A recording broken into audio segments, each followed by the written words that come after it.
ফেসবুকে আত্মোন্নয়নমূলক বা সেলফ ডেভেলপমেন্টের বইগুলোর অ্যাড দেখতে দেখতে মনে হলো যে না, বইগুলো একবার পড়ে দেখা দরকার। তো যে কথা সেই কাজ, আমিও অনলাইনে অর্ডার করে ফেললাম। আমি ইংলিশ অরিজিনাল ভার্সনটাই নিয়েছি। অনেকগুলো বই ছিল, তার মধ্যে থেকে আমি বেছে বেছে এই 7টি বই সিলেক্ট করেছি। আর প্রাইস অনুযায়ী বইয়ের পেজের কোয়ালিটি খুবই ভালো ছিল। এই তো সেই বিখ্যাত রিচ ড্যাড পুয়ার ড্যাড, মানে এই বইগুলো ওয়ার্ল্ড ওয়াইড বেস্ট সেলিং এক একটা বই।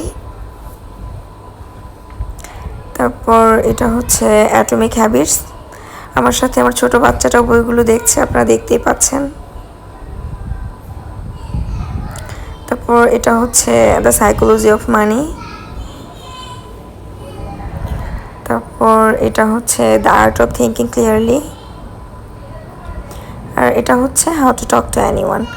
তো সবগুলো বই আমার এখনও পড়া শেষ হয়নি, আমি একটু একটু করে পড়েছি।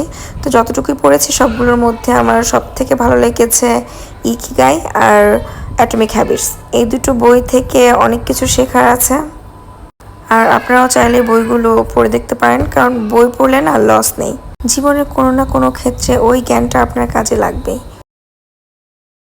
ভালো লাগলে লাইক সাবস্ক্রাইব করে পাশে থাকবেন। আল্লাহ হাফেজ।